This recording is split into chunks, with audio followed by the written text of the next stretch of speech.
하나님은 영이시니 예배하는 자가 영과 진리로 예배할지니라. 아멘. 나는 예배자입니다. 같이 찬양 부르도록 하겠습니다.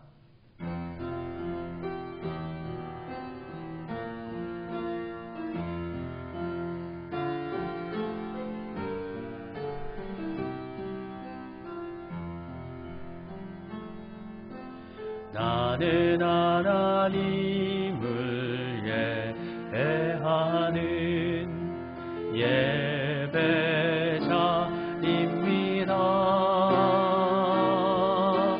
내가 서 있는 곳 어디서나 하나님을 예배합니다. 내 영혼 거룩한 은혜를 향하여 내 마음 완전한 하나님 향하여 이곳에서 바로 이 시간 하나님을 예배합니다. 수고하고 무거운 짐진 자들아 다 내게로 오라. 내가 너희를 쉬게 하리라. 아멘. 예수님의 보혈로 모든 죄를 씻어주시고 부족한 저희들을 자녀로 삼아주신 하나님, 그 사랑에 감사를 드립니다. 오직 주님만이 우리의 힘이시요 능력이시요 구원의 뿌리 되신 것을 고백하며 주일 예배를 드립니다. 예배 드리는 이 시간 성령의 감화를 받아 이전보다 더욱 깊이 하나님만을 사랑하기 원합니다. 일심으로 주님의 발자취를 따르며 예수 그리스도의 온전한 성품을 닮아가기 원합니다. 오 주님, 마음과 뜻과 정성을 다하여 드리는 우리의 예배를 받으시고 충만한 은혜를 내려 주옵소서. 예수님의 이름으로 기원드립니다. 아멘. 찬송 64장 기뻐하며 경배하세 1절과 4절 함께 찬송 부르겠습니다.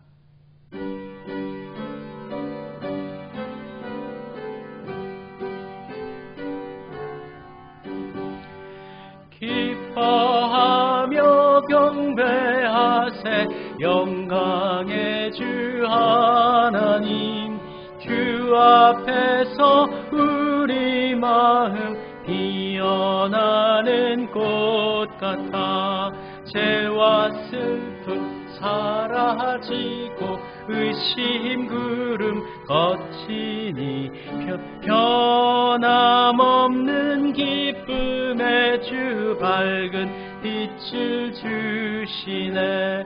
새벽별의 노래 따라 힘찬 찬송 부르니 주의 사랑 줄이 되어 한맘 되게 하시네.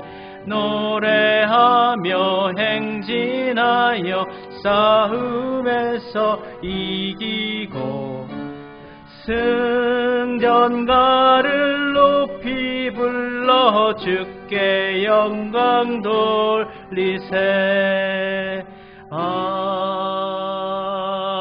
아멘. 다 같이 회개기도 하나님께 드리겠습니다. 함께 기도드리겠습니다.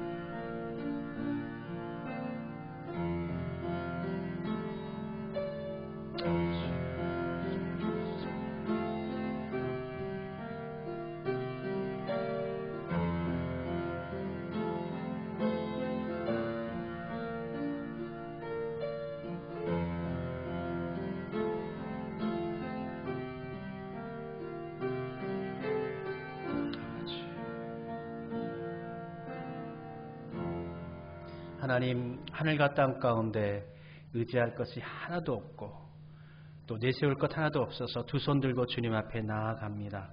우리의 죄악과 허물을 용서해 주시는 하나님, 이 시간 우리의 잘못을 고백한 회개의 기도를 통하여 우리 가운데 다시금 제사함을 허락해 주시니 감사드립니다. 주님 은혜 가운데 거하여 평안을 누리게 하시고 주의 인도하신 가운데 선하신 주님을 따라 살아가는 믿음의 그리스도인들 되게 해 주옵소서. 이 시간 우리의 믿음을 고백하오니 받아 주옵소서. 나는 전능하신 아버지 하나님, 천지의 창조주를 믿습니다. 나는 그의 유일하신 아들 우리 주 예수 그리스도를 믿습니다.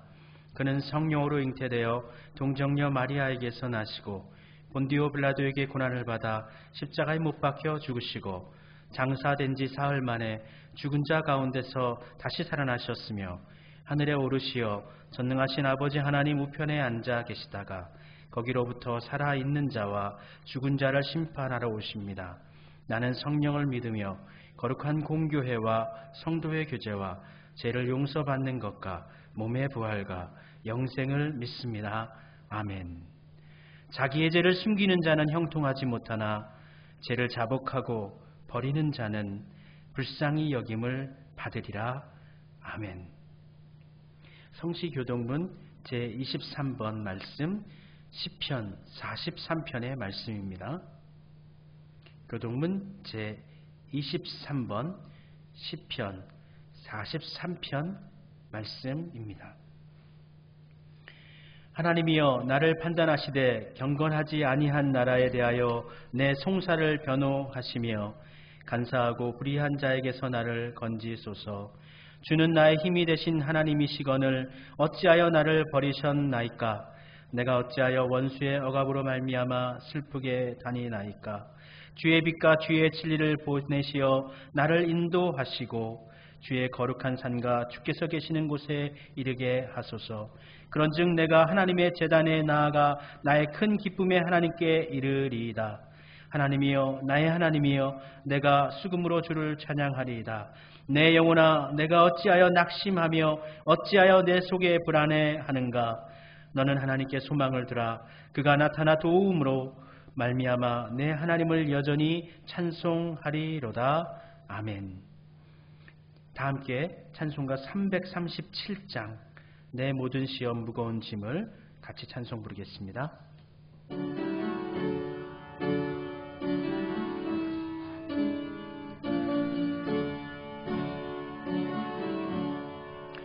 내 모든 시험 무거운 짐을 주 예수 앞에 아뢰이면 근심에 쌓인 날 돌아보사 내 근심 모두 맡으시네. 무거운 짐을 홀로 지고 견디다 못해 쓰러질 때 불쌍히 여겨 구원해 주리.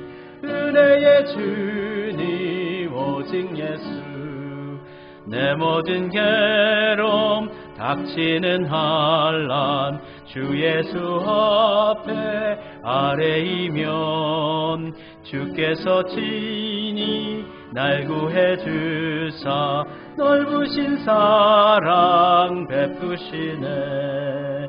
무거운 짐을 나 홀로 지고 견디다 못해 쓰러질 때 불쌍히 여겨 구원해 주리. 은혜의 주님 오직 예수. 내 짐이 점점 무거워질 때 주 예수 앞에 아뢰이면 주께서 친히 날 구해 주사 내 대신 짐을 져주시네. 무거운 짐을 나 홀로 지고 견디다 못해 쓰러질 때 불쌍히 여겨 구원해 주리. 은혜의 주님 오직 예수. 마음의 시험 무서운 죄를 주 예수 앞에 아뢰이면 예수는 나의 능력이 되사 세상을 이길 힘주시네.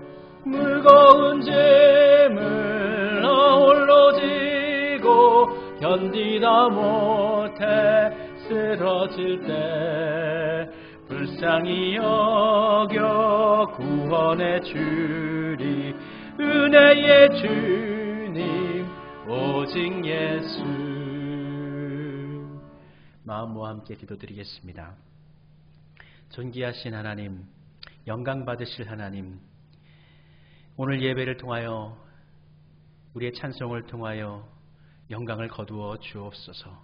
존귀하신 이름이, 영광스러운 그 놀라우신 이름이 우리의 예배를 통하여 이 땅 가운데 선포되어지게 하시고 그 구원의 은총을 기리며 또 찬송 부르며 기뻐하며 하나님께 나아가는 우리 성도들 가운데 한량없으신 은혜를 내려 주시옵소서. 함께 모여 예배 드리고 싶으나 여러 가지 일들로 인하여서, 곤고한 상황들로 인하여서 함께 하지 못한 우리 성도들을 위로하시고 그곳에서 예배 드릴 때에 주님 같이 하시며 힘주시고 은총 내려 주시옵소서. 아버지 하나님, 우리가 함께 예배할 때에 잃어버렸던 우리의 믿음이 회복되게 하시고 잃어버렸던 용기가 다시금 솟아나게 하시고 주님이 함께 하신다는 믿음으로 말미암아 거친 이 세상을 이길 수 있도록 주여 우리를 지켜 보호하여 주시옵소서.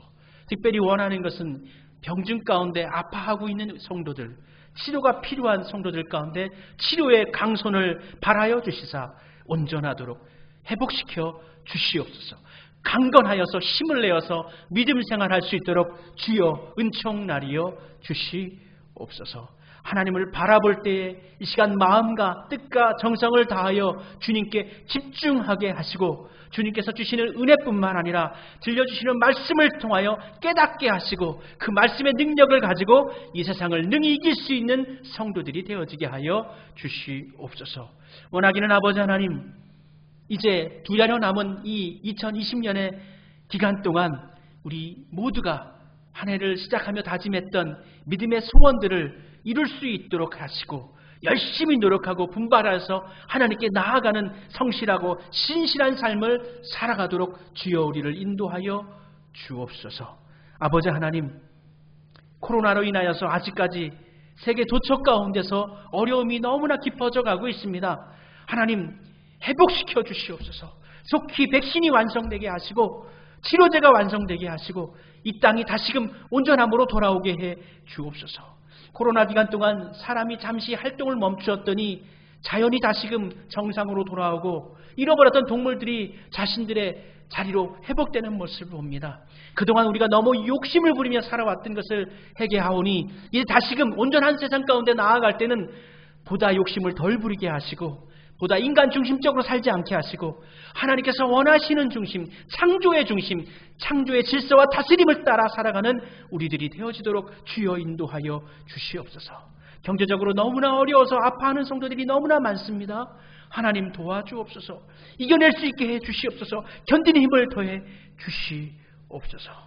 우리 아버지 하나님, 예배 가운데 이 땅을 고치시고 교회를 고치시고 우리들을 새롭게 하여 주시옵소서. 구하지 못한 모든 것 가운데 하나님 함께 하시며 하나님의 뜻을 이루어 주옵소서. 예수 그리스도의 이름으로 기도드립니다. 아멘. 하늘에 계신 우리 아버지, 아버지의 이름을 거룩하게 하시며 아버지의 나라가 오게 하시며 아버지의 뜻이 하늘에서와 같이 땅에서도 이루어지게 하소서. 오늘 우리에게 일용할 양식을 주시고 우리가 우리에게 잘못한 사람을 용서하여 준 것 같이 우리 죄를 용서하여 주시고 우리를 시험에 빠지지 않게 하시고 악에서 구하소서. 나라와 권능과 영광이 영원히 아버지의 것입니다. 아멘.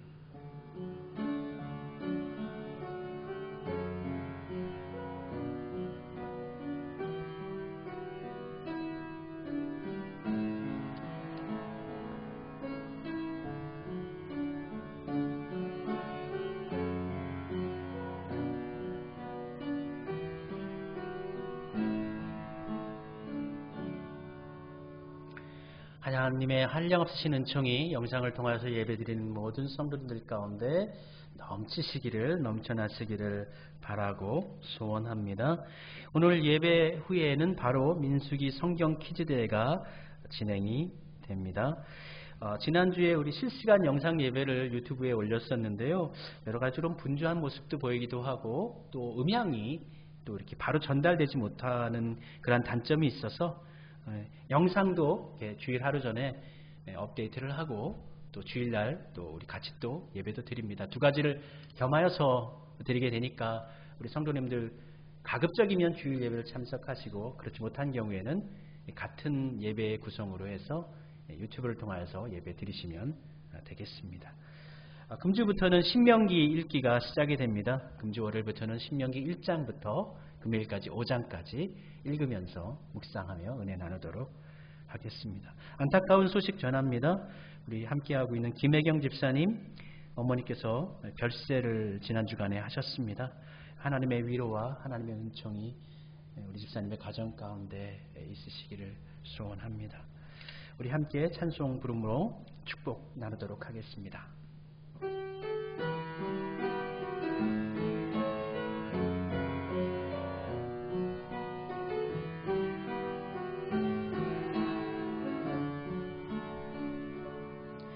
주께 힘을 얻고 그 마음에 시온의 대로가 있는 그대는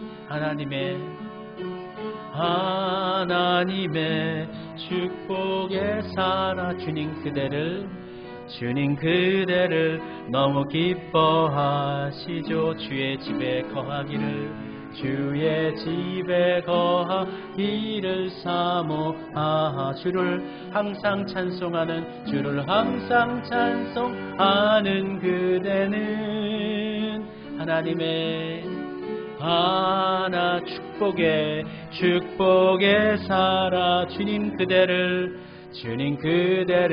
너무 사랑하시죠. 그대 섬김은 아름다운 찬송 그대 헌신은 향기로운 기도 그대가 밟는 땅 어디에서라도 주님의 이름 높아질 거예요. 아멘. 축복하고 응원합니다. 함께 하나님의 말씀 나누도록 하겠습니다. 오늘 함께 은혜 받을 하나님의 말씀은 구약성경 민수기 21장 4절부터 9절까지의 말씀입니다. 구약성경 민수기 21장 4절부터 9절까지 말씀입니다.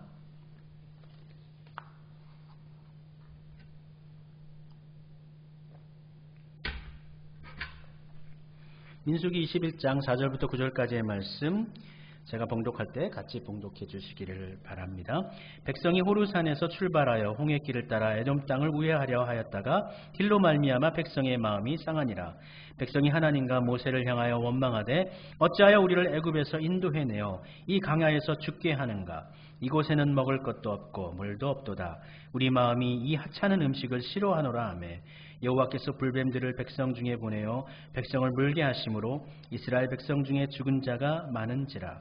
백성이 모세에게 이르러 말하되 우리가 여호와와 당신을 향하여 원망함으로 범죄하였사오니 여호와께 기도하여 이 뱀들을 우리에게서 떠나게 하소서. 모세가 백성을 위하여 기도하매 여호와께서 모세에게 이르시되 불뱀을 만들어 장대 위에 매달아라. 물린 자마다 그것을 보면 살리라. 모세가 놋뱀을 만들어 장대 위에 다니 뱀에게 물린 자가 놋뱀을 쳐다본즉 모두 살더라. 아멘. 하나님 민수기 11장의 말씀을 통하여 이 시대 우리 가운데 계시하시고 가르치시고자 하시는 말씀을 들려주시고 그 말씀 통하여 우리 모두가 함께 은혜 받게 해 주옵소서.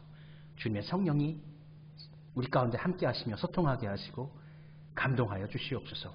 예수님의 이름으로 기도드립니다. 아멘. 우리 민수기 마지막 시간입니다. 민수기에서 가장 흔하게 볼 수 있는 모습들이 있습니다. 반복되는 모습이 있죠. 그것이 뭘까요? 길이 험하다든지 음식이 나쁘다든지 때로는 좀 목을 죽일 수 없는 물이 갈망해서 원망하는 것이죠. 하나님께 원망하고 모세와 원망하고 그러면은 하나님께서 그것에 대해서 대처를 해주시기도 하지만 야 이거 너무 심하다. 오늘과 같이 이제 하찮은 음식 만나를 가리켜서 하나님께 주신 음식을 가리켜서 하찮은 음식을 싫어하며 이렇게 할 때 하나님은 그들을 심판하시죠. 그래서 오늘 불뱀을 보내십니다.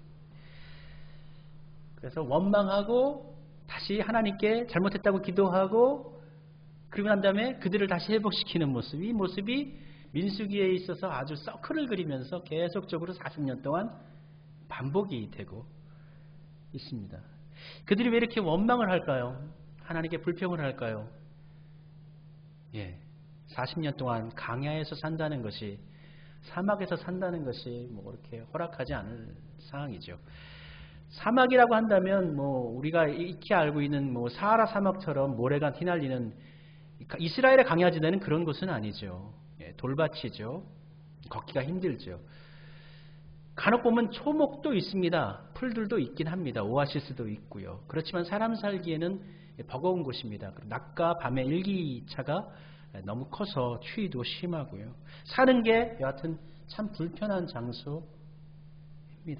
뿐만 아니라 먹는 것도 좋지는 않죠. 사실 매일 먹던 만나를 먹어야 합니다. 그리고 간혹은 정말 오아시스를 만나지 못해서 며칠 동안 이렇게 갈증하는 그러한 상황도 경험합니다. 오늘 본문에서도 백성들이 원망의 시초 이유가 뭐냐면 길 때문이었습니다. 좀 편한 길로 가려고 했는데 에돔 왕이 이것을 지나가지 말아라. 에돔뿐만 아니라 다른 나라들도 다 길을 열어주지 않죠. 그래서 돌아가야 했어요. 돌아간다는 것은 길이 멀어질 뿐만 아니라 산 굽이굽이 계곡을 넘어야 되니 백성들이 하루 이틀 지나가면서 원망이 점차 불만이 쌓여가다가 이윽고 참다가 이렇게 터지는 때가 있잖아요. 그렇게 터져버리는 것입니다. 거기에다가 불평을 하게 되면은 한 번 불평을 쏟아내면 마음에 없던 말도 같이 쏟아내게 되거든요. 그래서 뭐 길 때문에 얘기했었는데 나중에는 음식도 불평하게 되고 하나님께서 화가 나셔가지고 이 불뱀들을 보내시죠. 이 불뱀들이라는 것은 이렇게 막 불이 타는 뱀이 아니라 물리면은 열이 막 나는 뜨겁게 불이 타는 것처럼 열을 내게 하는 그런 독성을 가지고 있는 뱀을 뜻한다고 볼 수가 있습니다. 마음도 좋지 않은데 음식도 좋지 않고 그들이 화가 났습니다. 이렇게 불평을 하면 하나님께서 우리를 벌 주시겠구나 늘상 그래왔기 때문에 이스라엘 백성도 아마 알 것입니다. 그런데도 이 서클에서 그들이 벗어나지를 못합니다. 왜 그럴까요? 근데 뭐 그들만 그러는 것이 아니죠. 우리 자녀들을 키우다 보면 자녀들이 어떠한 일을 하면 부모님들이 싫어하시겠구나. 이거 꾸중 들을 일이구나. 이거 알죠. 자녀들도 알죠. 그럼에도 불구하고 계속 꾸중 들을 일을 또 해요. 또 하고 또 해요. 이스라엘 백성들이 하는 것처럼 말이죠. 우리들은 우리의 인생길을 특별히 비유한다면 강야 인생길이다 이렇게 얘기도 하고 또는 배를 타고 갈 때에는 인생이 이 항해 같다라고도 이렇게 비유를 합니다.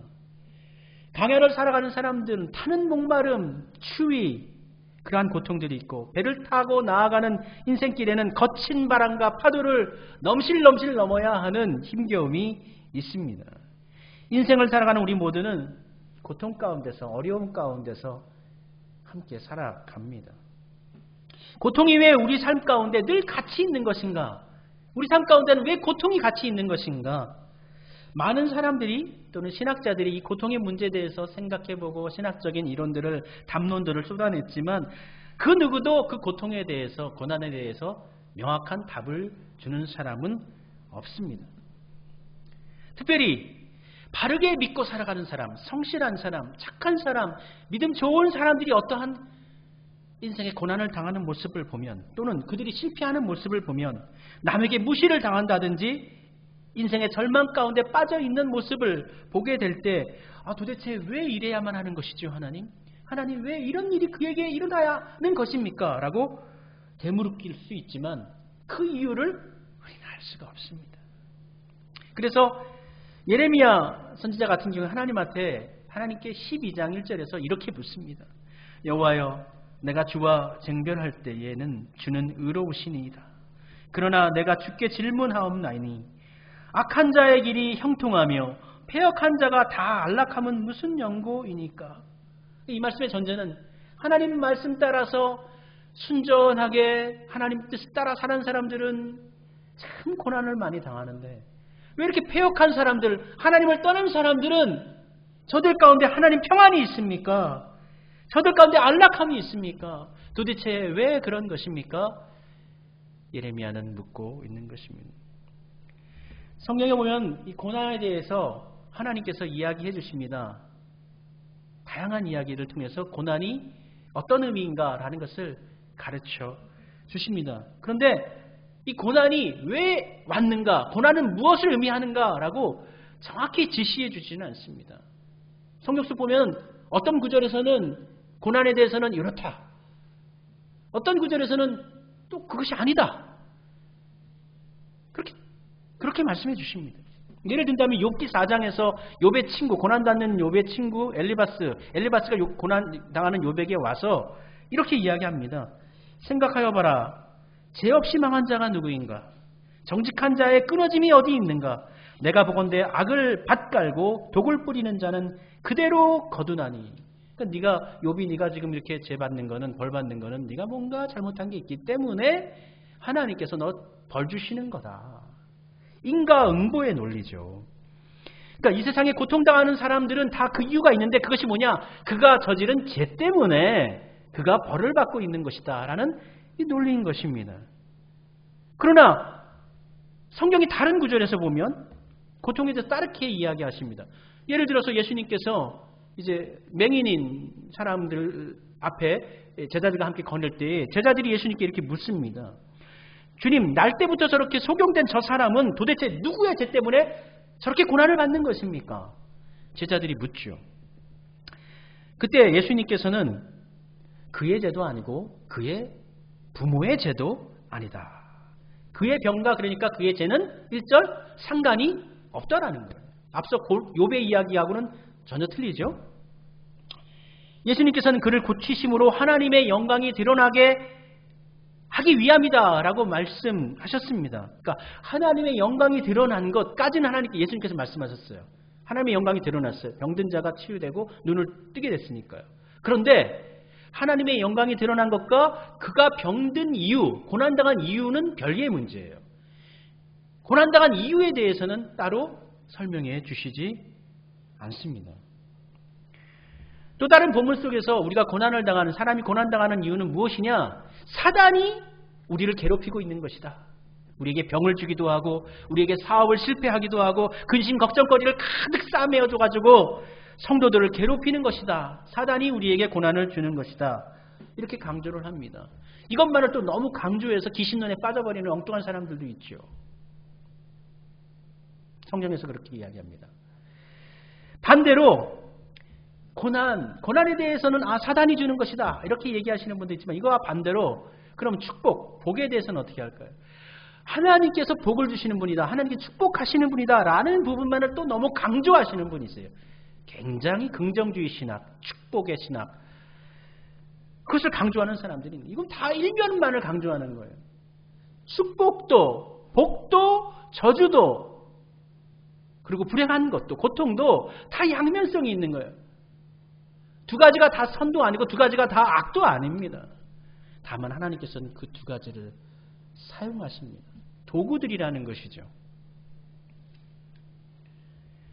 이러한 견해는, 고통에 대한 이러한 견해는 다른 종교에도 있습니다. 예를 들면 이제 힌두교에서는 갈말이라는 것이 있습니다. 이 갈말이라는 것이 뭐냐면은 전생에 아주 나쁜 죄를 지었다는 거예요. 그러면 이 생 가운데 사실 사람으로 태어나지 못하지만 어쨌든 사람으로 태어났다 할지라도 노예로 태어난다든지 가난한 사람으로 태어난다든지 장애인으로 태어난다든지 그러니까 전생에 인과응보예요. 원래 똑같은.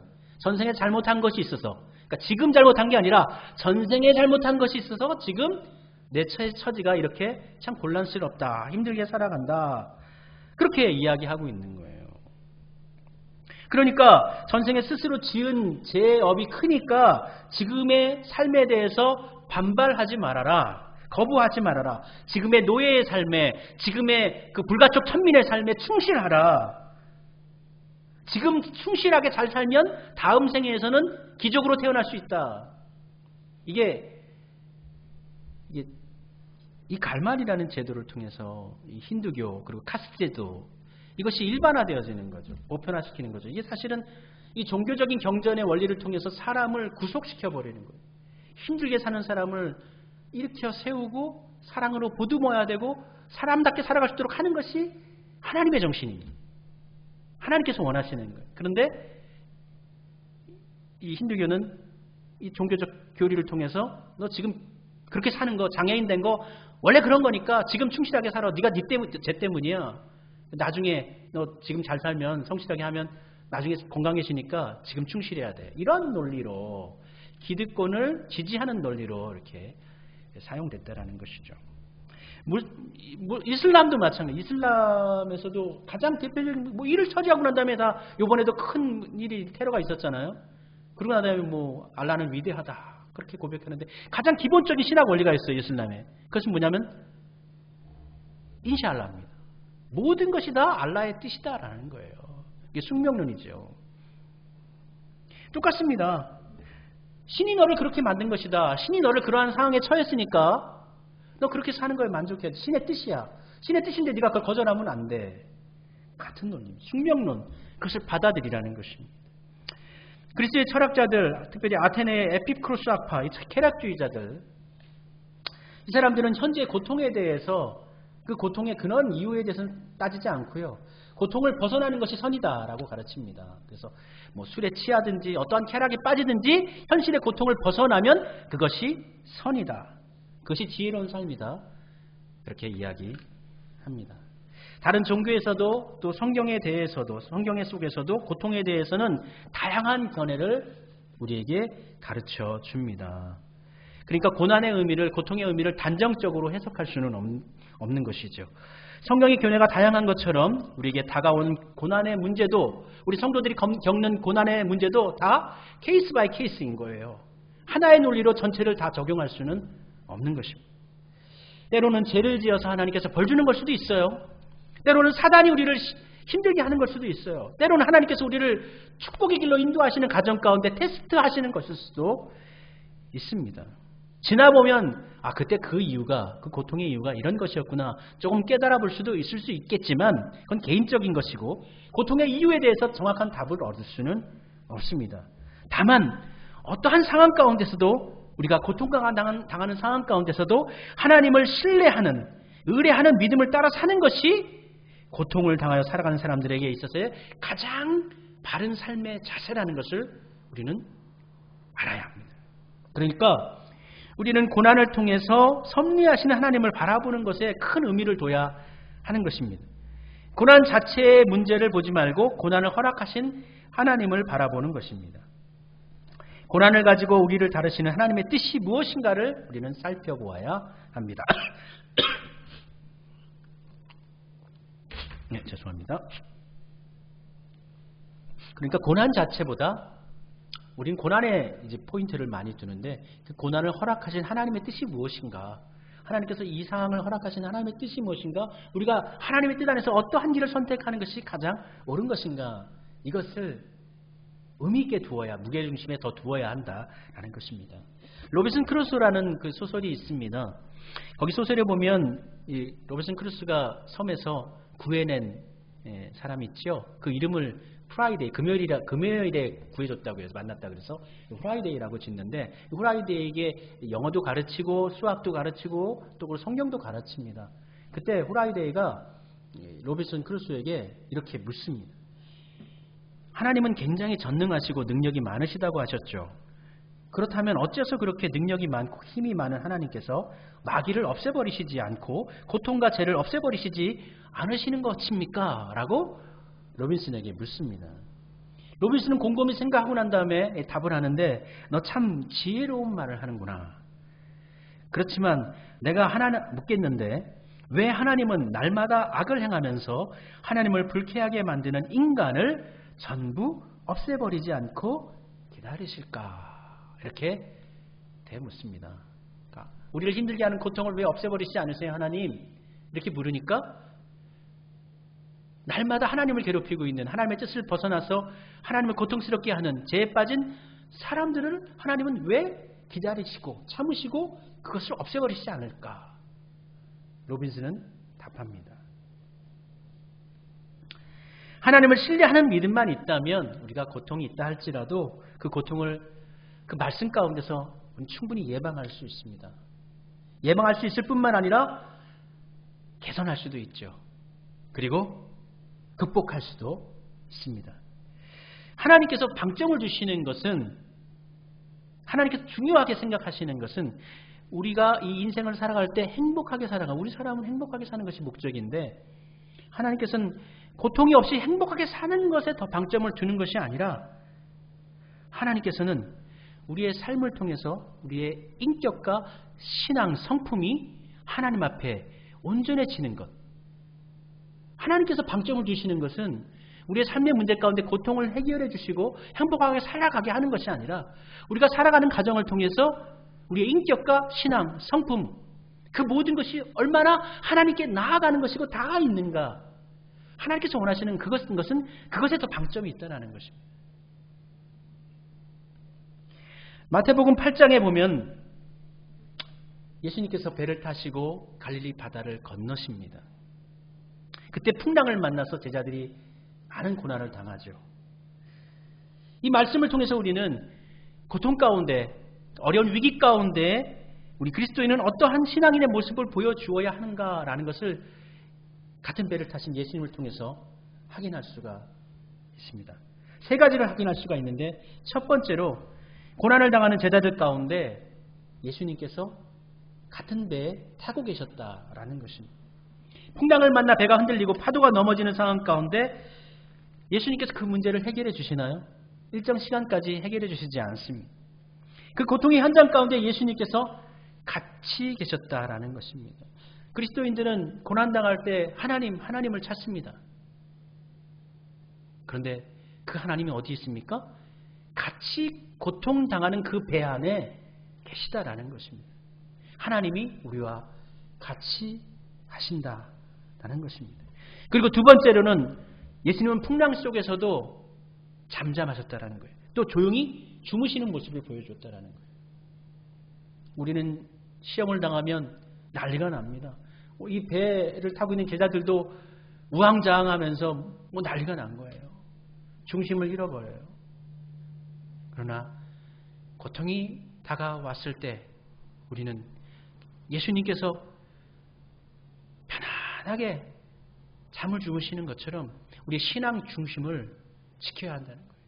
고통을 당하면서 어떻게 해야 할지 몰라 인간적으로 두려워하고 어쩔 줄 몰라 하고 흔들리는 것이 아니라 배는 흔들려도 우리의 신앙 중심은 흔들려서는 안 된다라는 것입니다.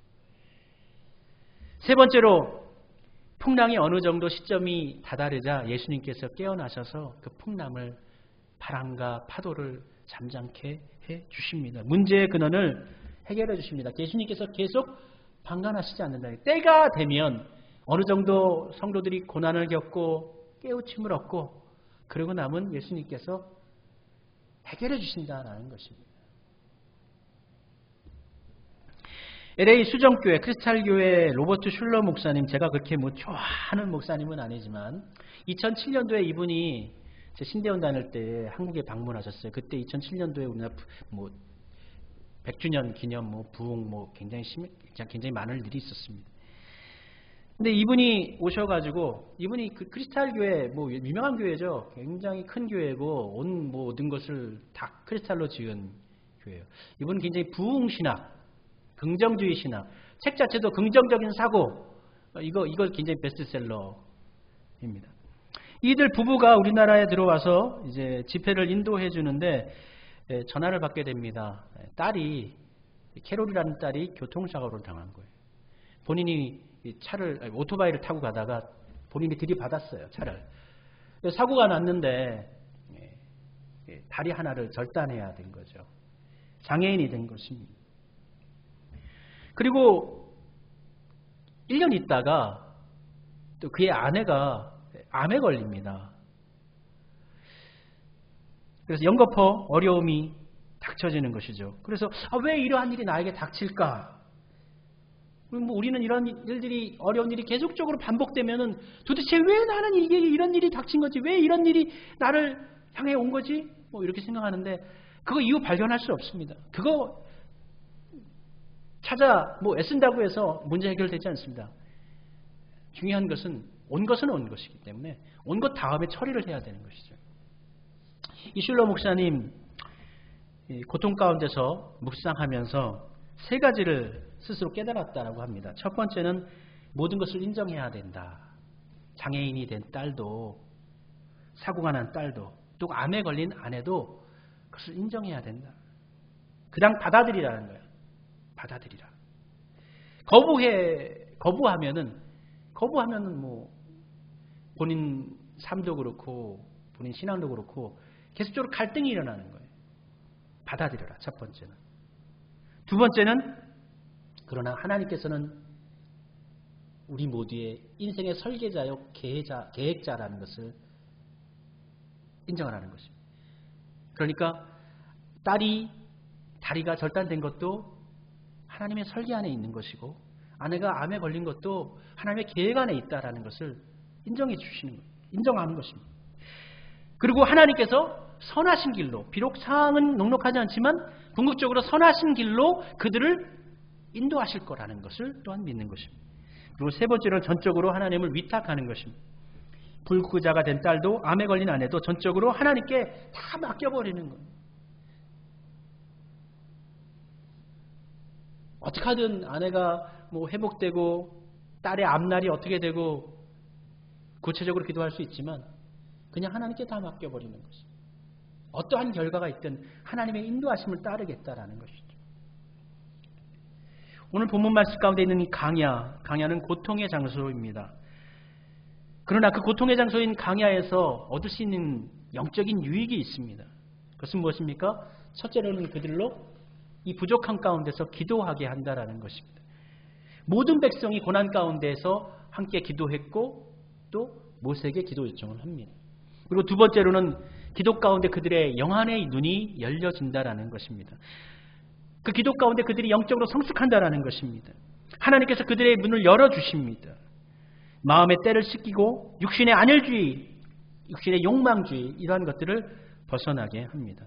그리고 세 번째로는 그 고난의 강야를 지나면서 예수 그리스도의 십자가를 바라보게 한다라는 것입니다. 모세가 하나님의 앞에서 기도하며 눈이 열렸을 때에 그들이 고통 가운데서 해결책을 간구할 때 모세의 눈앞에 한 나무가 보였습니다. 그 나무를 집어 던졌더니 그 마라의 쓴 물이 마실 수 있는 단물이 되었습니다. 또 반석을 치니 그곳에서 샘물이 솟았습니다. 오늘 본문 말씀 가운데 있는 이 뱀에 물려서 죽어가던 이들에게 놋뱀을 만들어 그것을 세웠더니 그것을 바라보는 모든 사람들이 살아났습니다. 한 나무도 그리고 또 이 반석도 고통 가운데 강야 위에 세워진 이 놋뱀도 모두 다 그리스도를 예표해주고 있습니다.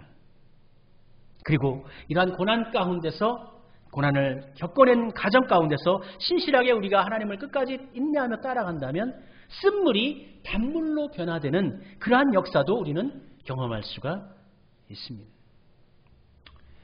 우리 삶의 문제를 현실적으로 하나님께서 바로 없애주시는 경우는 거의 많지 않습니다. 하나님께서는 고통을 그대로 놔두십니다. 그러나 그 고통을 대하는 사람들을 바꾸십니다. 고통을 바꾸시는 것이 아니라 고통을 마주하고 있는 사람들의 마음을 어루만지십니다. 고통을 대하는 자세, 고통을 넘어서는 하나님의 뜻을 바라보는 신앙으로 우리 그리스도인들을 변화시키십니다.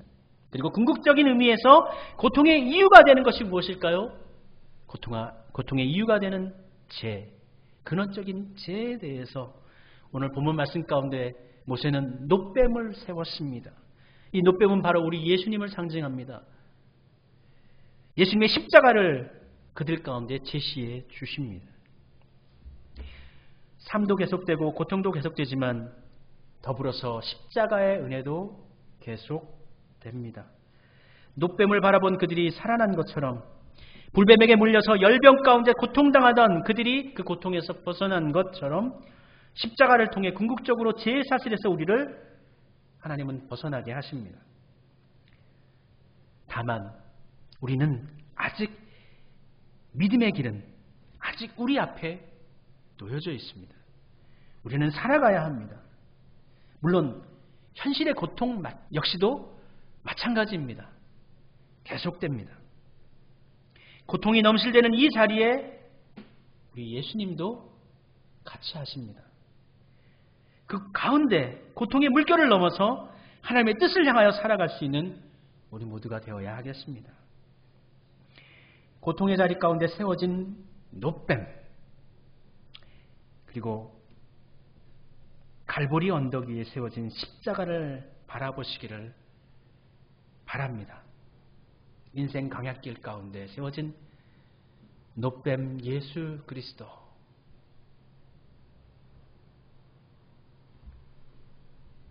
여러분의 삶 가운데 우리 주님께서 같이 하시며 위로해 주실 것입니다. 응원해 주실 것입니다. 현실의 삶이 녹록치 않아도, 힘겨워도, 때로는 버거워도 그 가운데 하나님의 뜻을 구하시며 믿음의 길 가운데 정진하시기를 바랍니다. 하나님께서 쓴물로 단물로 바꾸시는 그러한 역사를 여러분들 경험하시기를 바랍니다. 기도드리겠습니다. 하나님의 은총 감사드립니다. 약한 것을 통하여 강하게 하시고 지혜롭지 못한 것을 통하여 지혜롭게 하시며 또 인생의 신비 하나님의 은혜를 발견하게 하시는 아버지 하나님, 인생 강야 같은 길에서 고통 가운데서 헤매고 있는 저희들, 때로는 쓰러지고 넘어지고 나약하여서 아파하고 눈물 지으며 울기도 하지만 그 가운데서 하나님을 붙들고 나아갑니다. 하나님을 의뢰합니다. 그리고 우리를 사랑하시는 그 하나님을 신뢰합니다. 아버지 하나님, 우리를 지켜주옵소서. 성령님 감화사시사 하나님의 인도하신 가운데 우리의 믿음이 흐트러지지 아니하도록 주여 인도하여 주옵소서. 마침내 이윽고 하나님께서 원하시는 자리 가운데 변화된 우리 자신을 바라볼 수 있는, 하나님 앞에 온전한 모습을 보여드릴 수 있는 그리스도인으로 우리 모두를 세워 주옵소서. 예수님의 이름으로 기도드립니다. 아멘. 같이 찬송 부르도록 하겠습니다. 찬송가 338장 내 주를 가까이 하게 함은 찬송 부르면서 예물 봉헌 드리겠습니다.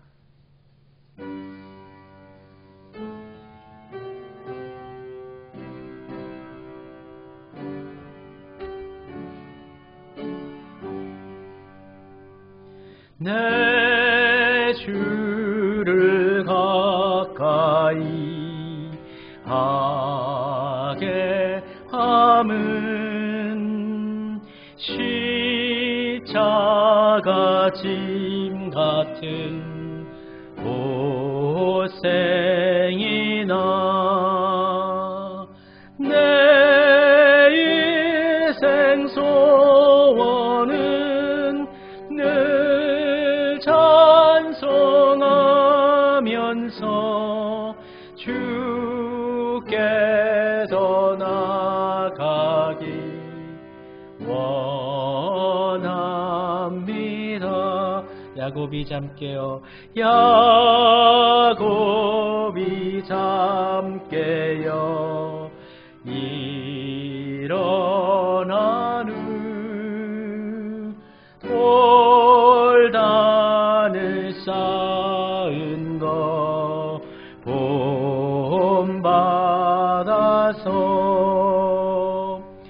숨질 때 되도록 늘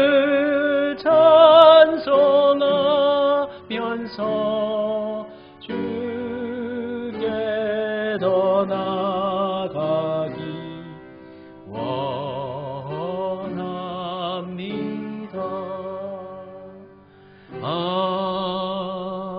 아멘. 주여, 우리의 예물을 받아 주옵소서. 이 예물 가운데 하나님의 은혜를 더하여 주옵소서.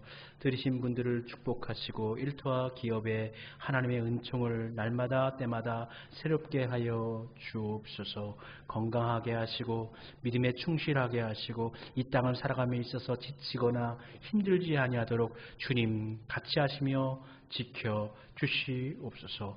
험한 세상 가운데 용기 내어 살게 하시고 믿음의 반석이 되어주시고 방패가 되어주시고 산성이 되어주시는 주님의 보호하신 가운데 이 땅 가운데 거하며 살게 해 주옵소서. 드려진 이 예물을 축복하시사 하나님의 나라를 위해서, 하나님의 뜻을 위해서, 하나님의 의를 위해 쓰임받게 하시고 이 예물을 통하여 교회가, 수암교회가 날마다 부흥되어지게 하여 주옵소서. 죽어가던 이들이 살아나게 하시고 죽음에 머물던 자들이 생명의 길로 돌아서는 일에 쓰임받는 예물 되어지도록 주여 축복하여 주옵소서. 예수님의 이름으로 축복하며 기도드립니다. 아멘. 57장 우리 찬송 부르고 축도함으로 예배 마치겠습니다.